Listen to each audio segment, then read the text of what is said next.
চাঁদা উঠে এগুলা নিয়ে মির্জা আব্বাস হলো গুন্ডা বাহিনী পালে, এগুলা দিয়ে হলো নির্বাচনে সে কাজ মেনটেন করে। ঢাকা ৮ হচ্ছে সবচেয়ে ভাইব্রেন্ট মানে ক্যাম্পেইন স্ট্র্যাটেজির দিক থেকে ধরলেও এখন আপনার স্ট্যাটাসটা কি দাঁড়াচ্ছে?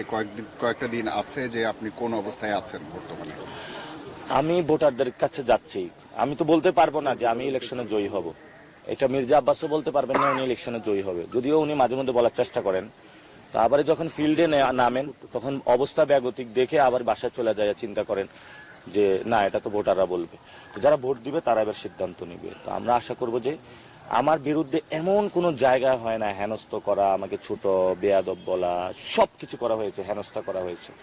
মানসিকভাবে আমি 1 সেকেন্ডের জন্য ভেঙে পড়ি নাই।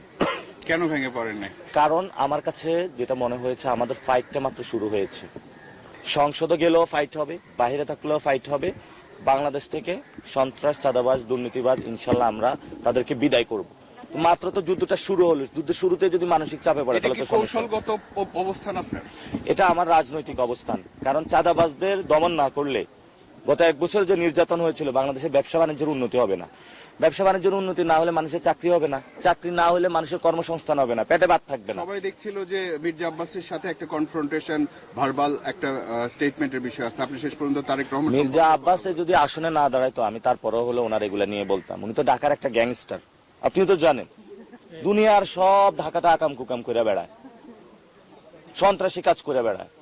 ওনার কারণে তো শাপলা চত্বরে এত ভাই শহীদ হলো। উনি যদি ওই দিন অ্যাটেন্ড করতো তাহলে তো এই ধরনের ঘটনা ঘটতো না। আপনার একটা কথা যে তারেক রহমান কাগুজে বাগ, এটা অনেক স্প্রেড করেছে। তারেক রহমান তো আসলে কাগুজে বাগ। আপনারা কি মনে করেন তারেক রহমান অনেক কিছু? উনি কেন গণ অভ্যুত্থানের পরে দেশে আসলো না? উনি কার সাথে চুক্তি করে এসেছে? জনগণের সামনে ক্লিয়ার করুক। ওনাকে কে অধিকার দিচ্ছে আওয়ামী লীগের লোকদেরকে পুনর্বাসন করার জন্য? আওয়ামী লীগের যে সজীব ওয়াজেদ জয়, সে রাজনীতি করবে না করবে এটা জনগণ সিদ্ধান্ত নিবে, তাকে কে সিদ্ধান্ত নিতে বলেছে? আচ্ছা, আমার লাস্ট কোশ্চেন সেটা হচ্ছে যে তার ব্যাপারে আপনার কনফিডেন্সের জায়গাটা কোথায়? যেটা জনগণ সিদ্ধান্ত নেয় তাহলে তো সমস্যা নাই। এমন অবস্থায় লেভেল প্লেইং ফিল্ড কেমন দেখছেন? আর এই